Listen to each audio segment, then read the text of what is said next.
And welcome back to Moving Conversations. I'm Brian Ritchie. Joining me as always is Nora St. John. Morning, Nora. How you doing? Very well, Brian. How are you? Doing good. Doing good. Yeah. Yeah. How's everything on the West Coast as the heat is beginning to rise? It We're is. recording this It's in late yeah, April, and oh yeah. man, the It's heat is starting. rising here. It's starting. Yeah, I think it's going to be 85 today, which Oh, that's and not too now bad. that's not too bad. And it's going to be a little cooler next week, which is unusual. But basically, like this is we're not going to see 60 again until September or October. So that's just Yeah. it's over. It's over. Spring has sprung and summer is on its way. Yeah, we know spring is here because oh my gosh, the allergies. I can't tell you how Oh yeah, fast we're going high through pollen Kleenex. count. Oh my High gosh. pollen count. Clients are coming up to me almost every other day with the empty tissue box saying, we need more. I'm thinking, I just put that out there 2 days ago. And it was like, allergies are just going crazy. And anybody who's ever lived on the East Coast knows, oh my gosh, the amount of pollen that is released here is just insane. So hopefully it'll Sacramento be is done called soon. Yes, Sacramento is called the city of trees. So you like many places in California are not that treey, but Sacramento is. And I swear I washed my car yesterday. Right? And then I basically just drive around. The next morning, it is covered with this like thick layer of pollen. It's green. It's sort of Yeah. like, wait a minute, it's only like I washed you yesterday morning. This is not fair. Yep. Yeah, Yep. it's thick, man. It's thick here too. And we get Yeah. because we We get are. all the pollen, plus we get all the we've got farmland like in every Oh, yeah. direction around us too. So we get a lot of like wind that blows all of that pollen and grassland and stuff through us. So yeah, One of good my thing. clients is from Korea. And I just saw her my last hour. And she said this is her first year really being here, was Oh, last year. yeah. And from what I've heard, the first year you're in a new area, it may or may not affect you, maybe a little bit. She said, oh my gosh, I thought I had a cold for the last week. I thought for sure I had to be sick. And I said, nope, welcome to DC.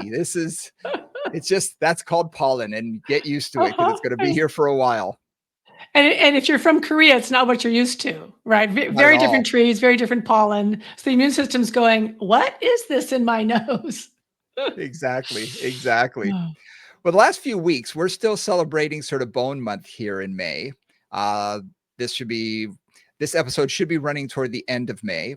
And we've talked about, different things that have happened when it comes to bones. Last week, we talked about the bone basics, and we thought, well, this week, let's talk a little bit about pathologies, things that you and your practice may run up against or even had it yourself. And, some of the issues that may, come about when you have had some bony issues. And what are the bony issues? Because, we all hear about the bones and things, but all we at first started thinking about was we were like, well, we have fractures. And it took us a minute to think of some of things. Yeah. And I was like, oh yeah, that. Oh yeah, that. So thought, that'd be a good place to start today. So when you think about fractures, what we often think about first, and I'm going to bring my bones up, there will be some more YouTube, not a lot of audio, video, visual. We often think about a fracture of a long bone, like somebody breaks their arm, somebody breaks their leg, somebody breaks their tibia. And even when you think about that, like we picture it as, oh, it's a nice clean break and it just goes back together and, zip, zap, zoop, everything is fine. It grows back. But a couple things about that. One is bones can break a lot of different ways. There can be what are called stress fractures or stress reactions, which are not complete. They don't go all the way through. The bone just gets irritated and weird. And a lot of times this happens in the tibia or in some of the foot bones. You can also have really a completely destroyed situation. Mm-hmm. So like a shattered bone where it's much harder to put all the pieces together. You can have what's called an open or a closed fracture. Closed fracture means the skin is integral. So there's a break, but it's inside. An open fracture means that it broke through the skin. Yep. Right. So those are just some common like things you might hear. And levels of difficulty, right? Mm-hmm. Like a clean, long bone break will heal generally pretty well. A shattered break is a little trickier. One where quite a bit, yeah. It's a lot trickier. And one where it breaks through the skin, trickier yet. So you also have like gradations of difficulty there in terms of healing. And something else to think about is when we have these fractures, because the younger we are, the faster, first of all, we're going to heal. But Absolutely. secondly, anybody who's had a kid who, gets one of these sort of green stick fractures where the Mhm. bone is still growing and it's still growing at a rapid rate. So it's not really necessarily a full fracture because it's going to heal so quickly. But you hear of that. You hear of that type of fracture. And sometimes, to dive right into what happens sometimes when you're younger is, because I've had this several clients over the years who had let's say, a femur break when they were 7 or 8 or 9 or Mm, 10, like younger, and they're not fully grown at all yet. And just even a simple straight ahead fracture, the bones then may grow at slightly different rates. And sometimes that client will end up with either a shorter leg or a longer leg because the femur bone just grew at a different rate on the injured side. yeah. So something to think about if your client has one of those things. You might just want to ask them if they ever had fractures when they were kids. That would be useful for you to know. Yeah. Especially in the long bones, because they do take time. And if it was a clean break, it's going to take time for it to fuse together. And if it is when they're rapidly growing, anybody who's had children, I mean, in a summer, a Yeah. kid can grow 3 or 4 inches, Yeah. and that's very rapid. And if your body's trying to heal while the other side is rapidly growing, you can have some discrepancy between the two sides. And I mean, in both of our practices, we've seen a number of people who have, leg length discrepancies of anywhere from, I think the most I had was about 1.5 inches difference. Mm. Mm. And they had to have all their shoes, specially modified, but a quarter of an inch, an eighth of an inch, very common, very common. Yes, and often not symptomatic or problematic, but that No. depends. Yeah. One other thing we sometimes see in younger people is I have a tibia that I have up on the screen, and sometimes what'll happen in younger people is you'll get a fracture through the growth plate. Mhm. So instead of being like kind of in the belly of the long bone, it's right where the bone is actively growing. There's a growth plate at the end of particularly the long bones, which honestly stays cartilaginous for a while because that's the last place that's going to calcify because it has to reach its full length, right? So sometimes you get a fracture at the growth plate, and that can damage the growth plate. Which means it can either just decrease the length of that bone, like it won't grow as long, or sometimes the rate of growth on the two sides of the bone, like the right and the left side, or just the inside and the outside in a way, will go off. And sometimes you'll get some joint distortion from those circumstances as well. So those are not that common, but just things to think about, especially if you work with a younger clientele, a younger population, or you have kids who are prone to high levels of activity that lead to the occasional fracture. I was watching some social media talking about Gen Xers, and it is so funny watching the kids nowadays where everyone has to have a helmet and have elbow pads and knee Yeah, pads to ride yeah, their yeah. bikes. And I'm thinking, we crashed on purpose. We would come down the hill at each other and like jousting, but without joust. We would just hit each other. I'm thinking, wow, we really are in a different place. But that's also the reason why I've had a number of bone breaks from when I was a Mhm. child. Yeah, Just clearly. that was what you did. And you went home and said, my hand doesn't seem to be moving right. And, so, you mentioned an open fracture. I actually had one of these. I fell out of a mango tree and Oof. landed between two roots, and one of my arms went to break the fall. And I had, you know, basically the radius and ulna both sticking out of my wrist. And it was a terrible, terrible, situation. And I had to have surgery, and they were worried about losing the hand because I couldn't feel in it. So obviously I compressed a nerve or something, but they thought it might have Yeah, severed. So, kids, we do crazy things. And yeah. when you do, sometimes that's going to lead to that. And if you get one of those breaks in something like your growth plate, that can permanently change the rate at which you are going to grow.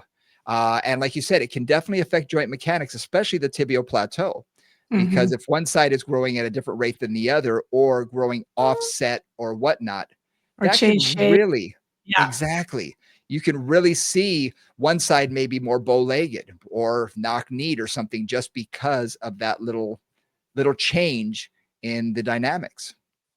absolutely. So those are some things just to think about. One other thing to think about is how long it takes fractures to heal. So Mhm. smaller bones generally take less time, longer bones take more time, bigger bones take more time.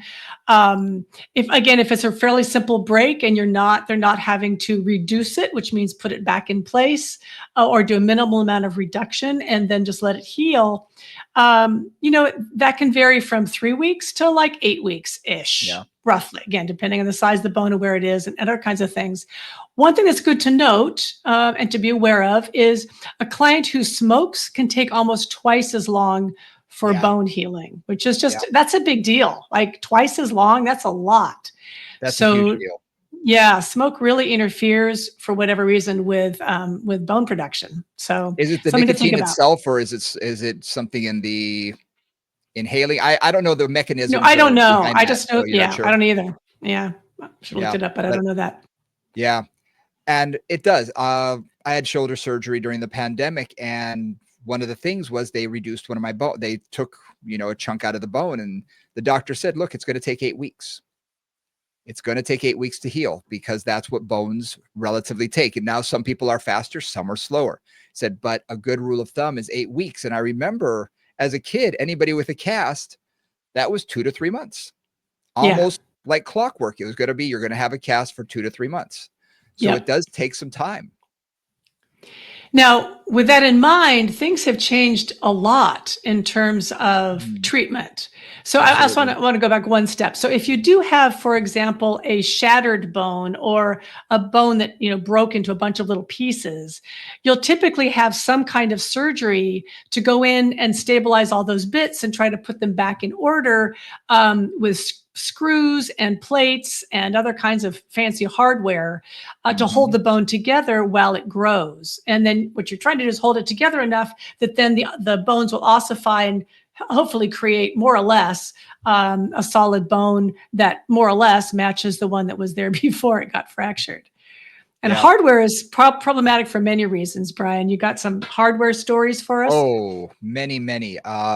Literally this past weekend, I got sent a image, X-ray image, post-surgery. Client shattered her ankle, Mm. uh, tibia, fibula both broke, right at the bottom, and so it was they needed, I believe it was 4 plates Oh, and ton of Lordy, screws to Lordy. fixate it. So Yeah. obviously it wasn't just a clean break. And this was a woman who's probably in her early 70s, late 60s, early 70s. Mm. So it's, again, you're talking about bones that aren't the strongest to begin with. We're not talking about a 20-year-old. We're talking about someone who's obviously a little bit older. And when you look at it, this is the closest thing to Frankenstein's monster that, when you True. see any of these kind of things, you're Yeah. thinking, Yeah. that's in your leg, that's under the Yeah. skin. Yeah. And I mean, you and I have both seen, spinal ones, where they fuse, spines and whatnot. So we're used to seeing some of this stuff. But when you see other joints, I had a client who broke his hip. And now hip fractures are very interesting because they can be in a number of different places. And he Yep. broke his in 2 places. So he had what was called a honey dipper, which basically he broke his at the neck. So where the ball is, right behind the ball where it narrows out, he broke that, as well as just below the greater trochanter. It was basically a horizontal fracture. Yazo. And yeah, and he actually said he heard this from the doctor after he did it, and he can attest to it. A femur fracture is the most painful thing you could ever experience. And he said he has never been in pain like this in his life. And Yeah. literally, what they do is they have to drill into the head, yep, Yep. from the outside, They and kind put of a just plate on kind of the pin outside. right in here. Plate on the outside for that greater trochanter fracture, and Yep. then usually a pin that goes all the way through the neck up into the head for the neck fracture. Yep. Yep. Yep. And what's interesting is it's called a honey dipper. And if you ever see an x-ray, it looks like that because it's the end piece that goes into the head actually gets wide, narrow, wide, narrow, wide, narrow. And it Oh, does that so that the bone will grow into it so that it won't right. back itself out. Right. Right. Right. Right. So I found that very fascinating because he brought me his images, and it was sort of a wow. The most interesting thing I found about this, though, it never bothered him. he said you could feel it, and we will talk about ossification of some of the screws and things in a minute, because he didn't have a whole lot of meat on the outside of his greater trochanter, so you could feel where the screws actually were. But later in life, I knew him when he was starting in his 50s, and in his early 70s, he needed a hip replacement in that hip, which would make sense. Yeah. But when I saw the image, he was missing half of the head of his femur and had no idea. And I mean half, like the upper half was gone. You could Like see the the honey ball was dipper. gone? The ball was gone. He still had full Really? function. He was doing lunges with Wow. me. He was doing squats. He had Wow. almost no pain until the very end. And Ah. I think that honey dipper fixated it just enough, and he must have had enough cartilage in other places, because he said, "Oh, I had no pain until one day he woke up, and it's like that last little bit wears away." He said, "Ow, I don't know what's going on in my hip, but that's the one that was broken." And it kept getting worse and worse. And I said, "Well, go get an X-ray." And he brought me the image, and I was shocked at what I saw. Yowza.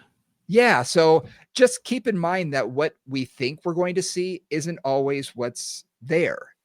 And when it comes to things like post-surgery, because we've seen this in, anywhere from the neck to the spine to the knee, when hardware is put in, you really don't know what you're going to see and what you're going to get out of it. And they can be fully functional. And yet when you see the images, you think, wow, how is that functional? How does that work so well? But our bodies are so used to being able to balance that out and compensate. It's fascinating. And one of the things that I always like to bring up there, whether it's that, whether it's arthritis, whatever it is strength. And sounds like this guy was working on strength. Yep. Remember that our joints don't actually rub up against each other. There's a little space there in a well-functioning joint. There isn't always, but in a Yep. well-functioning joint. And that space is caused by literally the muscular strength around it. So if you have enough strength, you can maintain or manage, a very damaged hip or a very damaged knee or a very damaged ankle for quite a while. There often comes a point where you can't anymore. But again, strength will just decrease that pressure and that pain of the bones rubbing against each other. Yep. Up to a limit, right? Up to a limit. And then you hit the limit, and then it's like it's time for replacement. And unlike other joints in the body, you have such thick ligament structures in the hip that were actually Yeah. holding it together that kept it in place. And his muscular strength really did keep Did that the at bay job. so many Yeah. years. So Yeah. it did its job. So thinking about hardware, a couple things. One is oftentimes hardware is there forever, right? Usually the doctors put it in and they're just gonna just leave it in. And oftentimes that works just fine. Like I've got more than one client where I can picture their hip x-rays in my mind, like you can, and Yep. picture all the weird things that are in there holding them together. But for example, my clients who've had ankle fractures, like Brian was talking about, who have plates on like their tibia and their fibula, perhaps, even higher up than just the ankle, like those are really close to the skin. If you take a moment and feel your tibia or your fibula, you've got a thin layer of skin and some tendons and connective tissue right over the bone. And so I've had more than one client who is, especially in that area, you could feel the screws on the outside of their leg, and they started to get some tendinitises just from the tissue rolling over the screws. Yep. And this was probably 4 or 5 years, I think, after their initial surgery. And so they went in and had the hardware taken out. The whole fracture had healed. They had the hardware taken out, and they did great. I mean, again, it was a surgery, but they recovered very quickly, and that just decreased that pain and allowed those tissues just to get a little more to be gliding and sliding a little more appropriately. So it decreased the pain and decreased the pressure. And keep in mind, the older the client is, the thinner the skin is going to feel. Yeah. So if a client gets it when they're in their 30s, well, they might have a lot more muscle there, especially if they did it in some kind of sporting activity. The chances are they had more muscle there. They get to be in their 60s and 70s and no longer as active. It's going to thin out. And that's usually when I start to feel it. And you can really feel it around the knee, around the bone. And you're like, oh, wow, bump, bump, bump. You can feel the screw itself. And that's when I've noticed that they become very sensitive. Now, I haven't had a whole lot of tendinopathy in these situations, but just the sensitivity of it. Yeah. So they have to wear Yeah. like lower socks, or they have to modify it because just the movement of the skin over the Right. Or screws the pants over it, or or the yeah, or pants. socks or whatever. Yeah. Yeah. Yep. Yeah. And it just begins to irritate. Hmm. And if you got a client with that, they've got hardware and it seems to be part of the issue, just have them, go back to their surgeon and say, Yep. hey, is it appropriate to take this out now? Because sometimes Yep. it is. If it's been years and years, generally the bone is ossified and it's fine. And if you take those screws out, it'll just ossify through those holes and you'll be good to go. So that's looking at fractures, looking at hardware. Um, one other thing, because a lot of times, this is what I was going to say before. There's a lot of differences in terms of how fractures are dealt with now than when, let's say, I was a kid, Mm. and probably when you were a kid. Yeah. Then the classic thing was they put you in a cast, right? Yep. They immobilize that area for 4 to 6 to 8 weeks or whatever's appropriate for the healing. Yep. So you are completely immobilized in that area for that period of time. Yep. And one of the things that we know about immobilization is that immobilization creates kind of profound weakness. So if you are immobilized for 2 solid months in your right arm, for example, it will take a minimum of 3 times that to recover the same level of strength that you had before. So, and that's in somebody who's kind of young and healing well. In an older person, you may Mhm. never quite recover it. So now they tend to do a lot less immobilization, or Yeah. for a lot shorter period of time. They might use a wrap, they might use an ace bandage, they might Air use cast. an air cast or a shoulder sling, or something else, which basically keeps you from moving it. But they really oftentimes, again, depends on the doctor and the situation, how bad it is, but they'll often encourage you to keep it moving as much as you can within certain ranges, Mhm. because that keeps, number one, that helps the healing. So stimulating the bone growth, or the bone with the muscles that are attached to it, stimulates the bone to kind of lay down more bone. It also means that people don't get as dysfunctional after the healing is done. Now, when you talk about dysfunction, I can tell you from my own experience when I shattered my wrist. And again, it was down just above the wrist.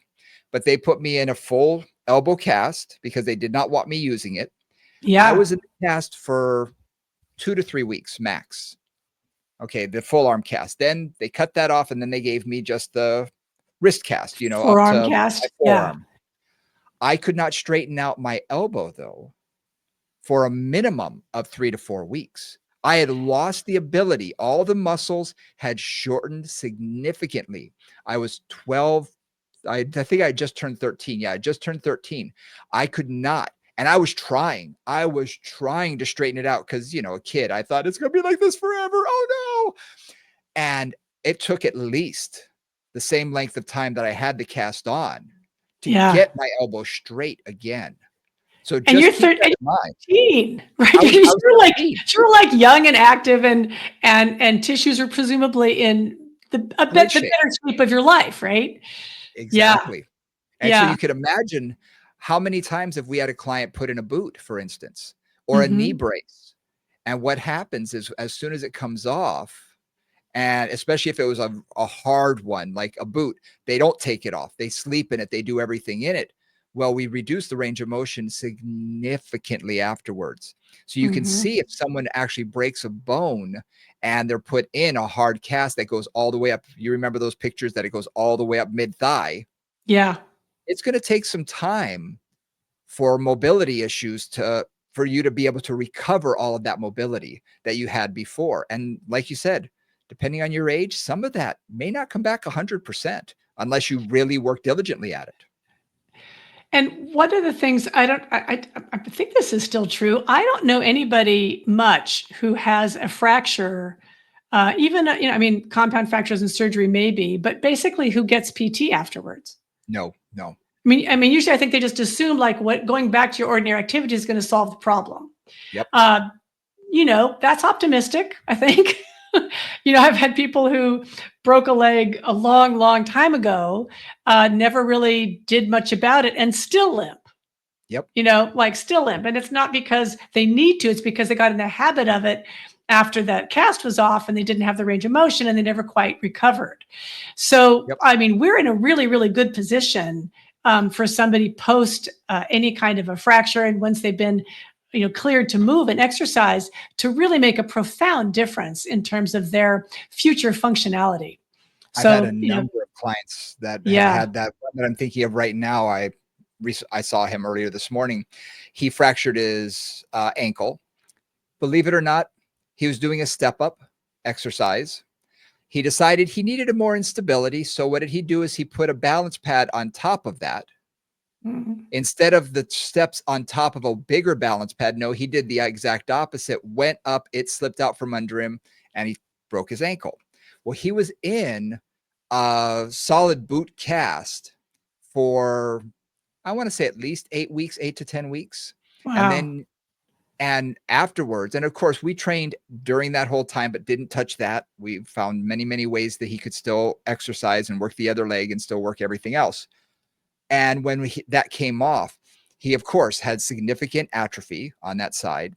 His range of motion was horrible, but they never, and I said, so when do you start PT? And they said, no PT for me. They said, just Yeah. walking will get back everything. And I looked at him, and even and he is not an exerciser, and he knew, he was like, yeah, that's not going to He's like, happen. that's not going to happen. That's not going to work. Not in your 60s. And I said, okay, well, we're going to No. have to double down now. And he's fortunately a very diligent exerciser. Again, he was doing a step up on a balance pad. He's a diligent person when it comes to Yeah. it. But yeah, so don't expect the doctor to do a whole lot after they No. take the cast off. It's sort of like they look at the x-ray, that knitted up well. I did my job. You're on your own. It'll Exactly. it'll it'll come back. Just give it time. And I again working with a lot of fractures. Many of them do heal pretty well, and Mhm. again, you kind of get the range of motion back. But things like the ankle, the elbow, the wrist, those are tricky. Oh And yeah. and like what I think is interesting about what you said, Brian, about your experience is how much the tissues lose mobility Yeah. from being immobilized. They really do just kind of they shorten up, and then those little fibers and the myofascial structure just gets shorter and shorter, kind of holding that where it is. And it takes time to regain that mobility. And you think about mobility, and the ankle is kind of critical to function, and certainly the elbow is kind of critical to a lot of things.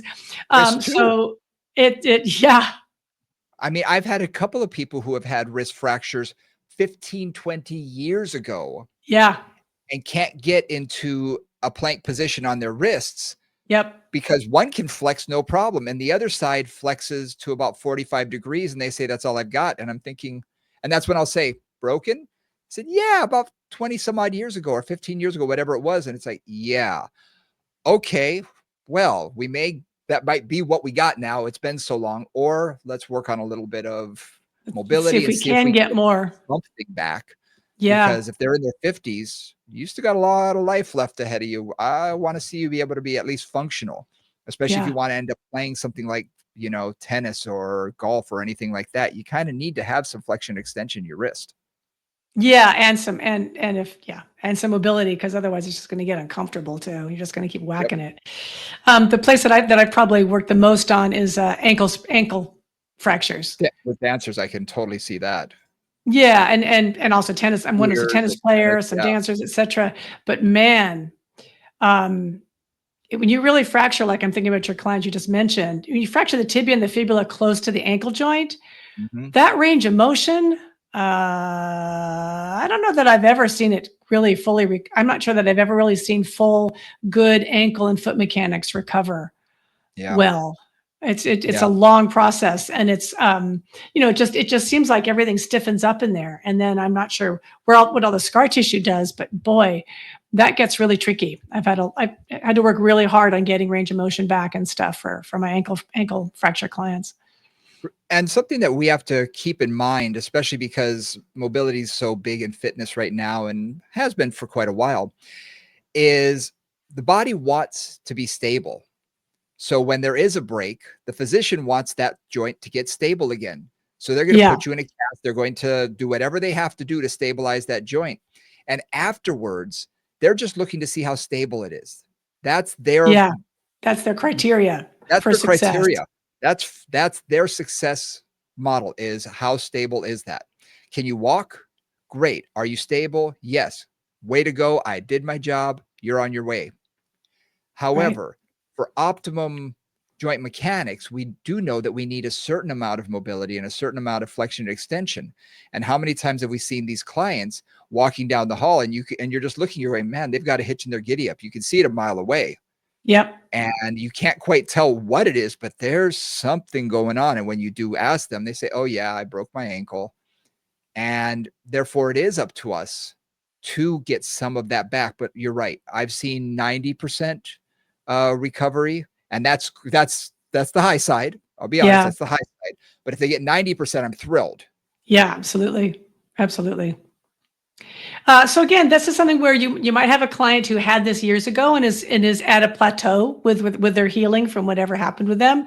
I often find too that just looking at strength deficits, if something's been immobilized or even in a minimum amount of immobility, but just not on crutches or with a brace or whatever for a long time, you'll get so much strength loss, and it can really take a while to do that. And just a reminder, in the Pilates world, if you continue to do bilaterally symmetrical exercises like double leg footwork, you don't make improvement in the weaker side. The dominant side just takes over.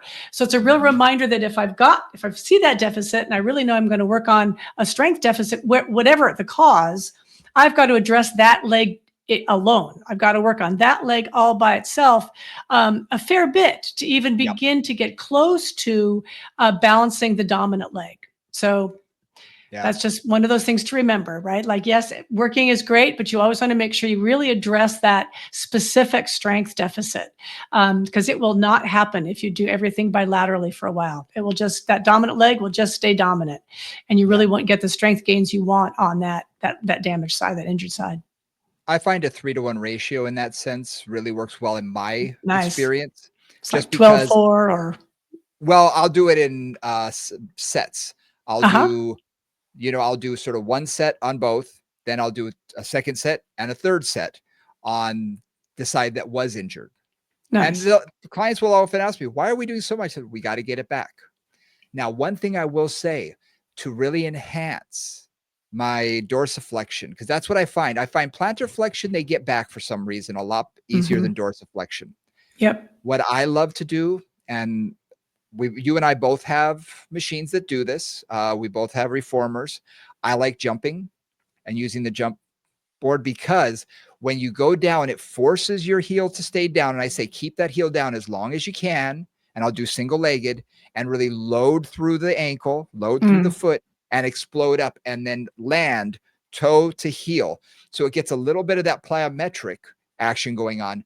Plus, it's getting the fascia as well, because we're doing that rhythmic motion. We're getting that elastic recoil in there. And I find the combination really does work. And I've got multiple machines that do sort of that jumping, that I can take them down to like 5 pounds of their body weight. So they're not lifting that much. I've got a shuttle machine that I use, and then we can work our way up, but it works that range of motion. And I find that that really does make a world of difference. And, they can't do that standing. They weigh too much. I mean, their bodies are not ready Yeah. to do that. Yeah. But on a Yeah. reformer, on the shuttle, works great. And my only comment in there is just, make sure that they're healed. Oh, Right. 100, no, Of no course. So this question. is all in the post.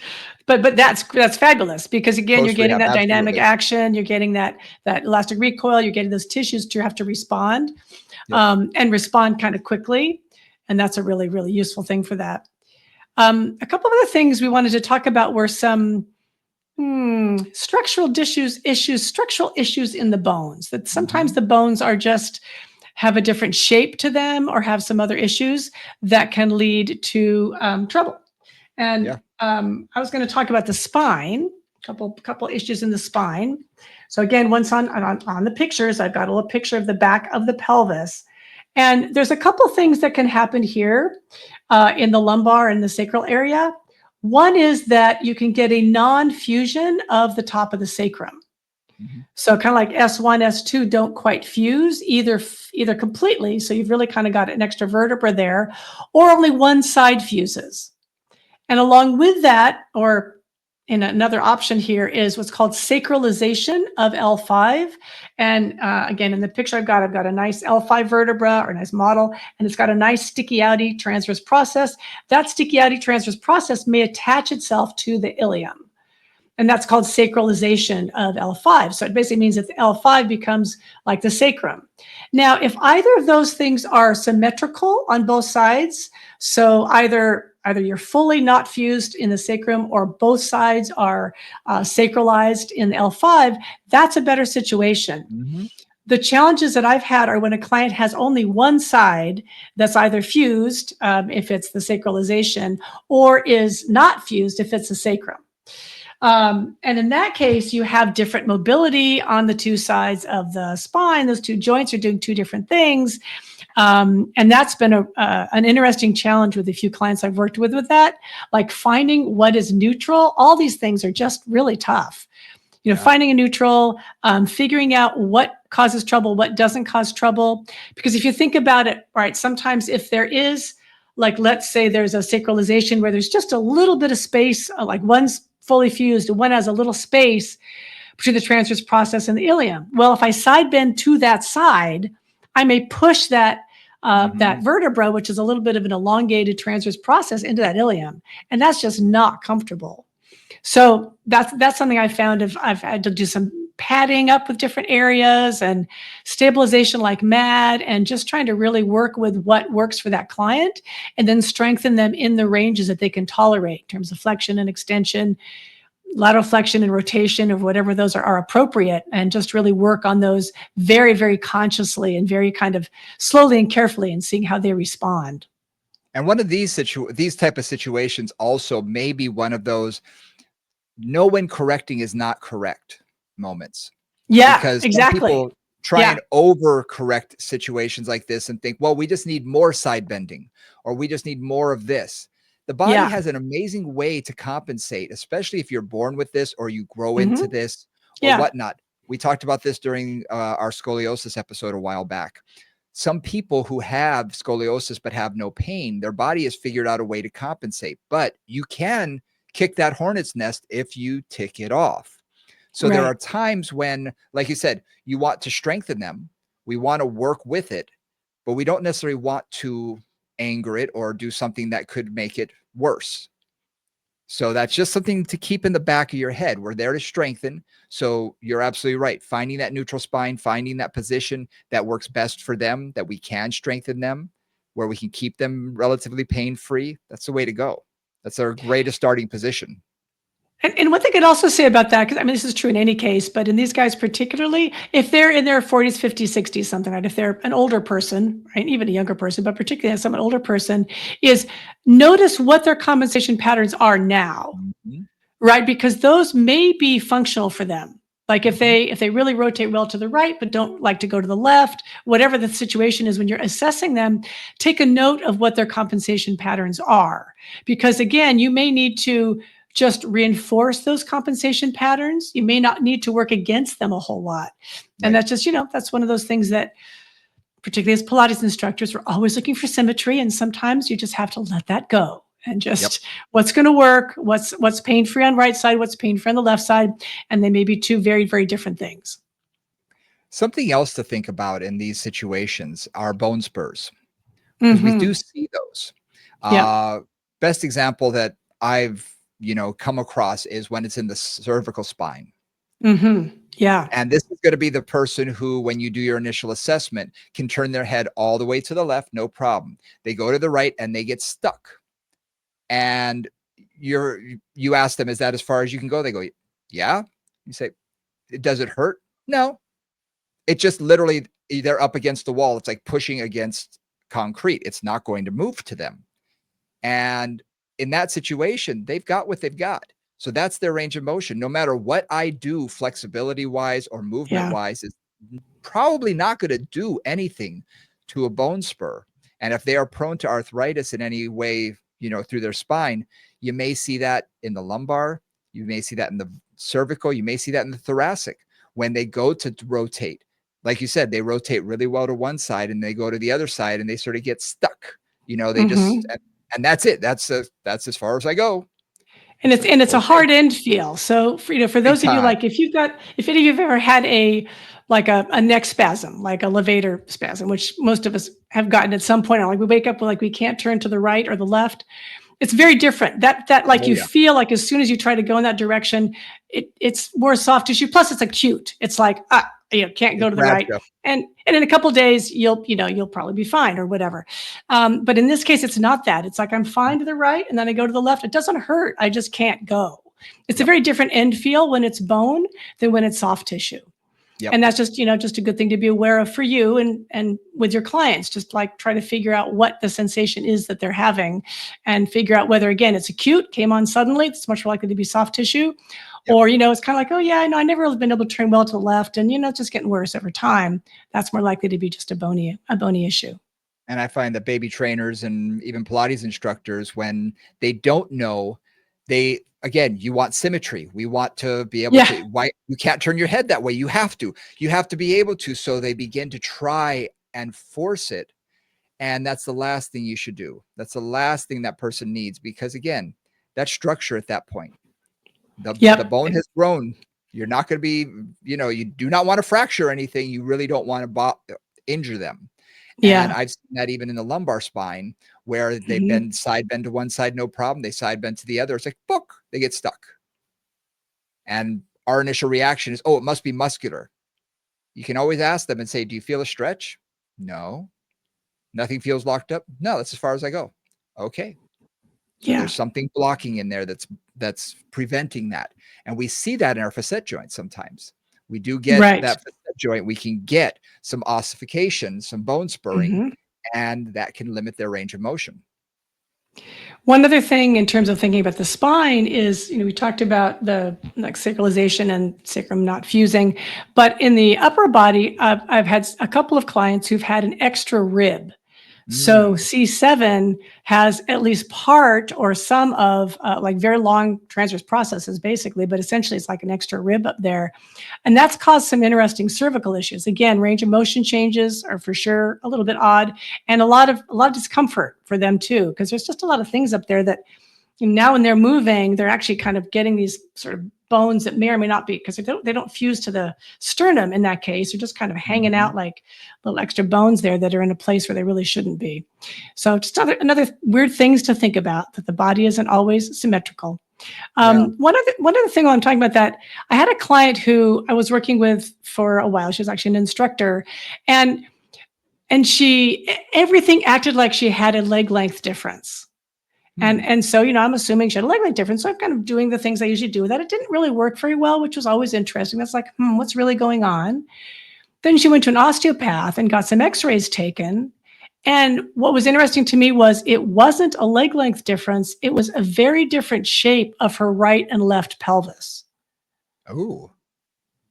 Right. So like when I'm looking at her, the right ilium was higher than the left ilium, for example, right? I did like my little 3-point test, and the whole side was higher on one side than the other. But it wasn't a leg length difference. It was that one side of the ilium was shorter and smaller, and the acetabulum faced in a different direction. So, again, that's getting a little obscure, but No, but sometimes, when you think, as I often say, if it doesn't look and smell like a duck, and it's probably not a duck. So yep. when you, and this takes time and practice. When you see a lot of things and you see a lot of issues with clients, you get to know what's kind of usual and what's kind of Mhm. unusual. And I was really, really glad with her. Like I kept saying, like, you've got to go check this out, because this doesn't make sense. This isn't what Yep. I've usually seen in any of these circumstances. And you're not responding the way most clients do. So something's different. And in her case, it was that her bony structure was really like night and day. It was, two very Mhm. different bony structures inside. And so we had to work each leg independently. Like, this is what the right leg needs. This is what the left leg and hip need. And we had to work that way to get some results. We couldn't do it bilaterally because it just kept her in a funny position. Interesting. Interesting. I wanted to say one other thing about bone spurs, that Yeah. chances are you may come up against this in your practice. Uh, if it's in the shoulder joint or the hip Mm, joint, mm. because it's due to arthritis. Okay. Those are areas that, again, they have a lot of freedom of range of motion. These are the ones that are going to feel like they get stuck. Flexion, no problem.